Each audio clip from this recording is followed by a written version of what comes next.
बघा आता या ठिकाणी पुनेट स्क्वेअर बोर्ड मध्ये आपण या साईडला मेलचे गॅमेट्स लिहायचे, दोनच मेलचे गॅमेट्स आहेत आणि या साईडला फिमेलचे गॅमेट लिहायचे. मेलचे गॅमेट किती आहेत? 4 गॅमेट आहेत. बघूया पहिल्यांदा मेलचे 2 गॅमेट्स लिहूया, क्रोमोझोमच्या साहाय्याने लिहूया. हा एक्स क्रोमोझोम आहे, हा त्याचा सेंट्रोमियर असतो, कनेक्टिंग पॉइंट, आणि हा वाय क्रोमोझोम आहे, तो मात्र बेंड असतो आणि याच्याकडे कुठलेही जीन्स नसतात. पण याच्याकडे 2 प्रकारचे जीन असतात, एक बॉडी कलर साठी असतो आणि दुसरा आय कलर साठी जीन असतो. क्लोज लायचे एकमेकाच्या जवळ असतात. बघा हे स्मॉल वाय आणि डब्ल्यू अशा प्रकारचे जीन आहेत. स्मॉल वाय म्हणजे येलो व्हाईट हे 2 प्रकारचे जीन आहेत. इथं मात्र कुठलाही जीन नसतो. आता आपण फिमेलचे 4 लिहूया. इथं आपण बघितलेले 4 आहेत. पहिल्यांदा फिमेलची 4 फिमेल म्हटलं की एक्स क्रोमोझोम असतो, हे लिहायचं. हा एक एक्स क्रोमोझोम आहे, हा त्याचा सेंट्रोमियर आहे. पहिल्यांदा जीन्स कुठले? Small Y W, small Y small W. So small Y gene आहे आणि हा स्मॉल डब्ल्यू चा जीन आहे. Small Y W, small W पहिला जीन आहे. ओके. दुसरा काय क्रोमोझोम आहे बघा, एक्स क्रोमोझोमच आहे, वाय प्लस आणि डब्ल्यू प्लस असं. नेक्स्ट आहे एक्स क्रोमोझोम आहे, हा त्याचा सेंट्रोमियर आहे आणि जी जीन्स आहेत ते जीन्स असे आहेत, एक वाय प्लस आहे आणि दुसरा डब्ल्यू प्लस आहे.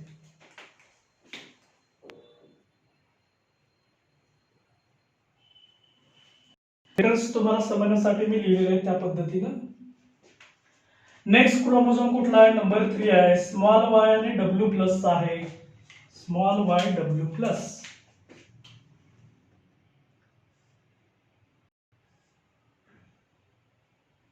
Centromere, small Y W plus, हा स्मॉल वाय आहे आणि हा डब्ल्यू प्लस आहे. ओके.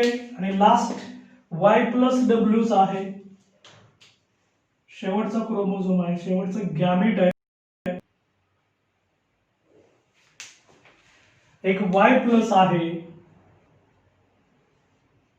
आणि दुसरं डब्ल्यू आहे. नॉर्मल स्मॉल डब्ल्यू म्हणतो आपण, फक्त डब्ल्यू. सोपं आहे. First chromosome as it is लिहिलं, सेकंड ऍज इट इज लिहिलं, हा मिक्सड लिहिला, हा मिक्सड लिहिला. आता हे जर आपण जीन्सने लिहिणार असेल तर ते कसं दाखवूया? व्यवस्थित लक्ष द्या. थोडस याच्यामध्ये हे कॅरेक्टर्स आपण लिहिणार आहे, टॅब्युलर फॉर्म कंप्लीट करूया.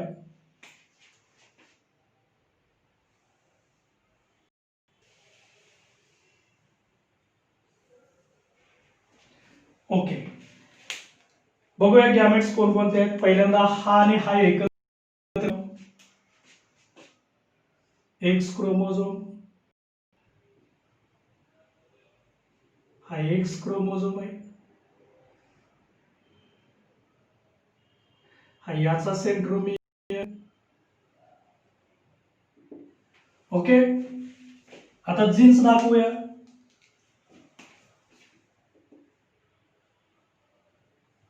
स्मॉल वाय, इकडे पण स्मॉल वायच आहे.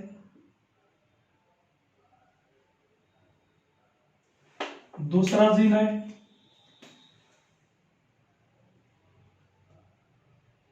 इथं डब्ल्यू आहे, स्मॉल डब्ल्यू, इथंही स्मॉल डब्ल्यू आहे. ओके. आता हे आणि हे एकत्र लिहित असताना पहिल्यांदा एक्स लिहायचं, नंतर वाय लिहायचं.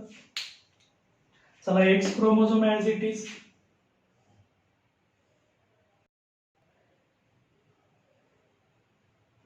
हे वाय क्रोमोझोम आहे, बेंड असतं. फक्त एक्स क्रोमोझोम कडे आहे, हा small Y, W small W as it is.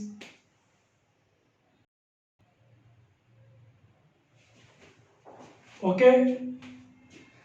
आता लक्ष द्या इकडं, हे फर्स्ट लिहिलं, आता सेकंड हे तसंच लिहायचं. पहिल्यांदा मेल गॅमेट्स लिहूया, हे फिमेल लिहूया. एक्स पहिल्यांदा, वाय नंतर लिहायचं आहे. बघूया, हा एक्सच आहे, हा पण एक्सच आहे, स्ट्रेट आहे.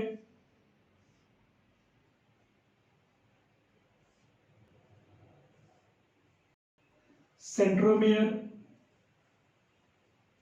जीन्स दाखवूया.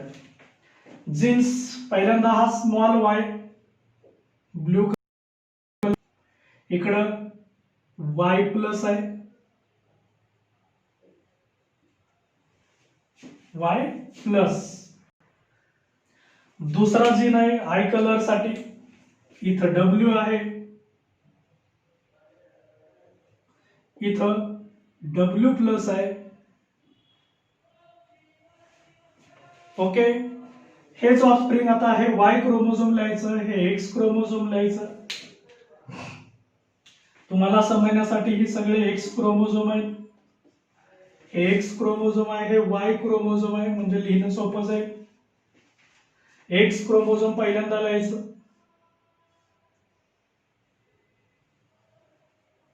नंतर वाय क्रोमोझोम लिहायचं. एक्स क्रोमोझोम वरती जीन्स असतात. जीन्स काय आहेत बघायचे, वाय प्लस आणि डब्ल्यू प्लस आहे. वाय प्लस,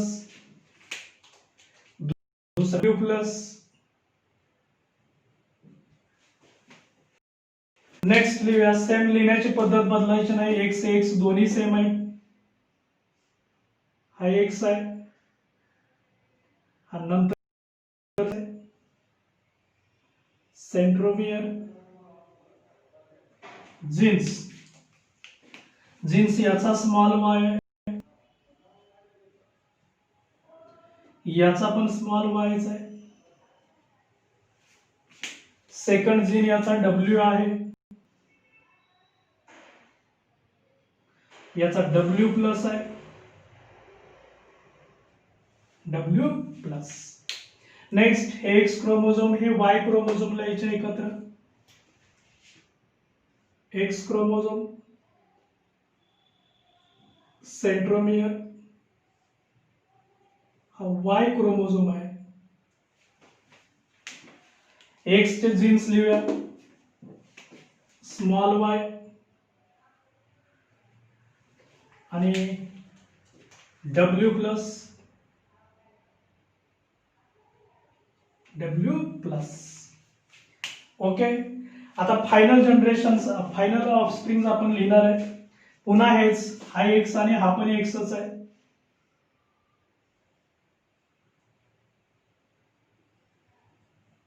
दोन्ही एक्स क्रोमोझोम आहेत. जीन्स लिहून टाकूया, वाय प्लस डब्ल्यू आहे. इकडचं पहिल्यांदा लिहूया स्मॉल वाय, त्याच्यानंतर याचा लिहूया वाय प्लस. कलर साठी, आय कलर साठी स्मॉल डब्ल्यू आणि इथं स्मॉल डब्ल्यूच आहे.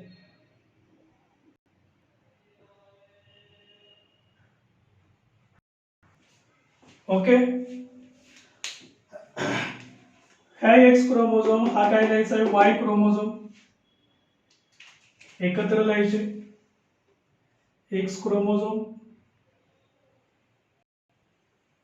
सेंट्रोमियर, हा वाय क्रोमोझोम आहे. एक्स क्रोमोझोमचे जीन्स वाय प्लस आणि डब्ल्यू, स्मॉल डब्ल्यू. इथं आपला सेकंड जनरेशन, F2 जनरेशन, हा जो पार्ट आपण बघितलेला आहे by using Punnett square board आहे, त्याच्या साह्याने मिळालेले हे सगळे ऑफस्प्रिंग्स आहेत. काय काय ऑफस्प्रिंग्स आहेत व्यवस्थित लक्ष द्या. आता इथं थोडंसं आपल्याला समजण्यासाठी रिप्रेझेंट करूया की या ठिकाणी हा रिसेसिव्ह टाइपचा आहे, म्हणजे येलो व्हाईट रिसेसिव्ह, रिसेसिव्ह आहे.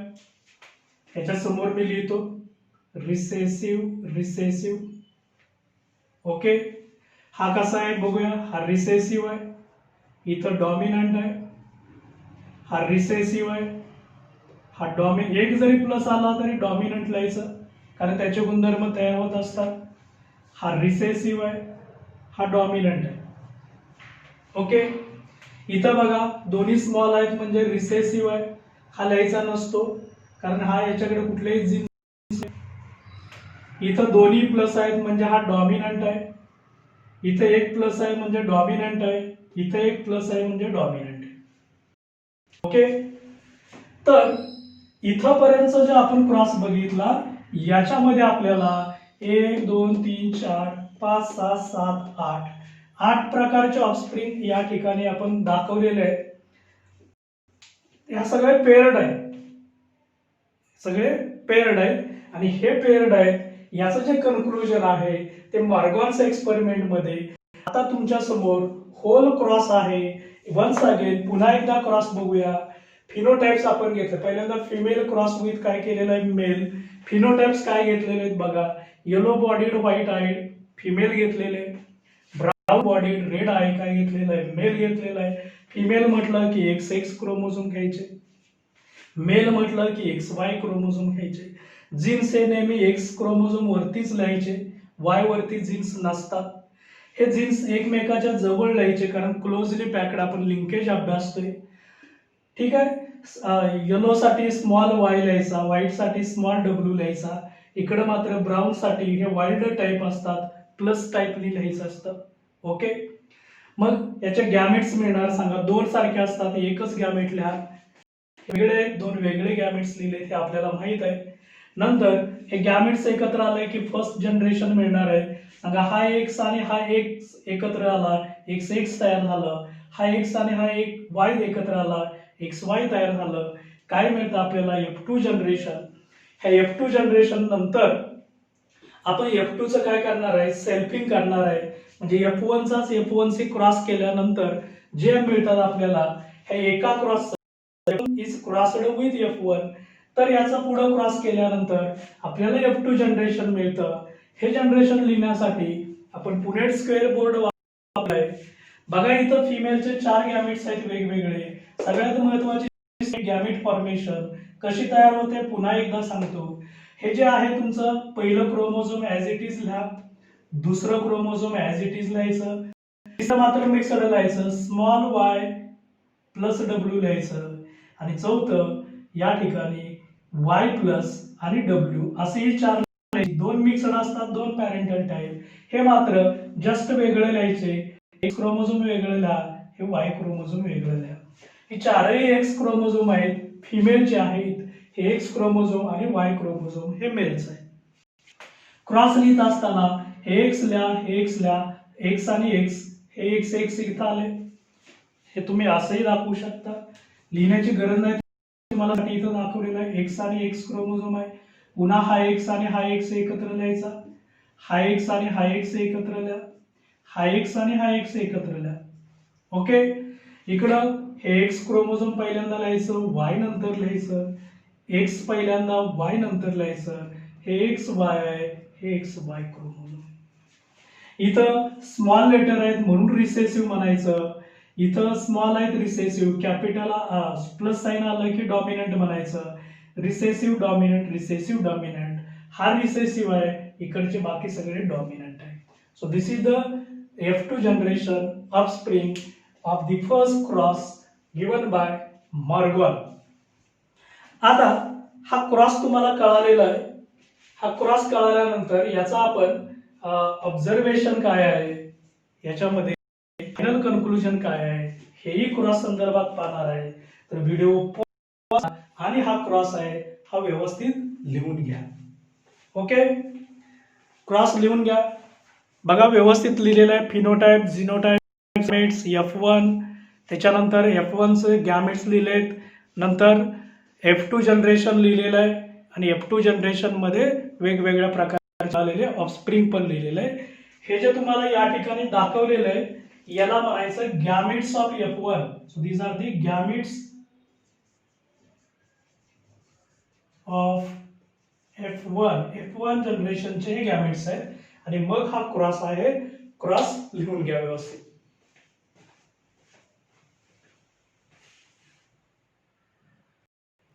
चला लिहिलेलं असेल तुम्ही. आता हे जे आपण सेकंड जनरेशन बघितलं याच्यानंतर मॉर्गन्स एक्सपेरिमेंट मध्ये ऑब्झर्वेशन्स बघायचे. Observations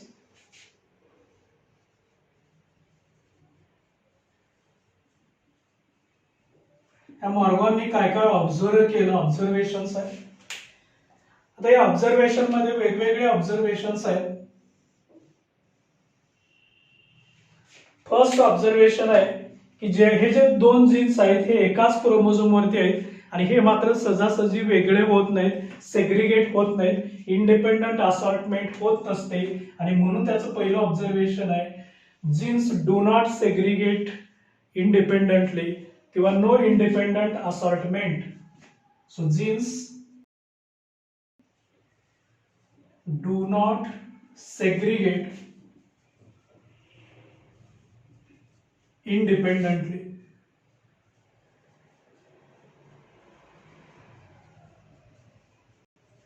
first observation. आता जर ते इंडिपेंडेंटली सेग्रिगेट, मेंडेलनं सांगितलं होतं की जीन सेग्रिगेट इंडिपेंडेंटली आणि मग त्या ठिकाणी मेंडेलचा डायब्रिड रेशो मिळतो. इथं मात्र डायब्रिड रेशो हा 9:3:3:1 मिळत नाही, त्यापेक्षा असतो. So dihybrid ratio, dihybrid ratio is different than 9:3:1. यापेक्षा तो वेगळा मिळतो, डिफरंट असतो, हे पण त्याला ऑब्झर्व झालेलं आहे. याच्यामध्ये पॅरेंटल टाइप म्हणजे पॅरेंट सारखे जे ऑफस्प्रिंग असतात जनरली मिळाले 98.7%. 98.7%. याचा अर्थ इथलं जे लिंकेज असतं आणि त्यामुळं 100 पैकी 98.7% हे पॅरेंट सारखेच असतात. नॉन पॅरेंटल टाइप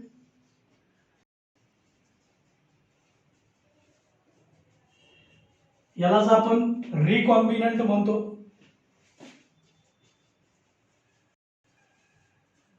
हे मात्र कमी असतात, जस्ट 1.3%. कारण हे जीन्स एकमेकाशी क्लोजली असोसिएटेड असतात. क्लोज असोसिएशन असल्यामुळं लिंकेज स्ट्रॉंग राहतं आणि लिंकेज स्ट्रॉंग असेल तर सेपरेशन कमी राहतं आणि सेपरेशन कमी असेल तर रिकॉम्बिनेशन पण कमी राहतं. याला म्हटलं होतं म्हणजे हे ऑब्झर्वेशन्स आहेत. So genes do not segregate independently. Dihybrid ratio असतो हा मात्र यापेक्षा वेगळा रेशो मिळतो. इथं पॅरेंटल टाइप असतं ते 98.7% असतं. नॉन पॅरेंटल टाइप असतं ते 1.3% असतं. हे त्याला मिळालेले ऑब्झर्वेशन्स आहेत, त्यांनी पाहिलेले रिझल्ट आहेत हे ऑब्झर्वेशन आहे. आता याचं कन्क्लुजन काय आहे तर सिंपल कन्क्लुजन आहे. याच्यावरून त्यांनी कन्क्लुजन पण लिहिलेलं आहे. काय कन्क्लुजन आहे बघूया आपण.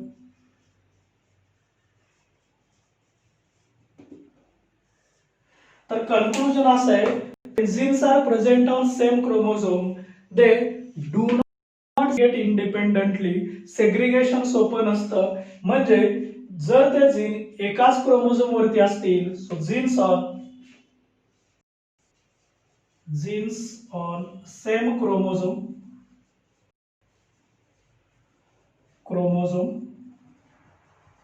shows strong linkage, closely allocated असतात. strong linkage shows less recombination, strong linkage and shows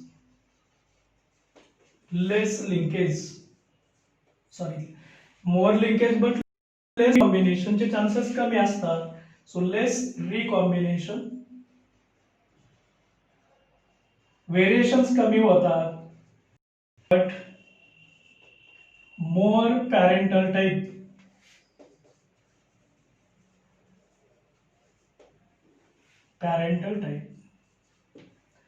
आणि इथं मॉर्गनचा हा फर्स्ट क्लास कळालेला आहे.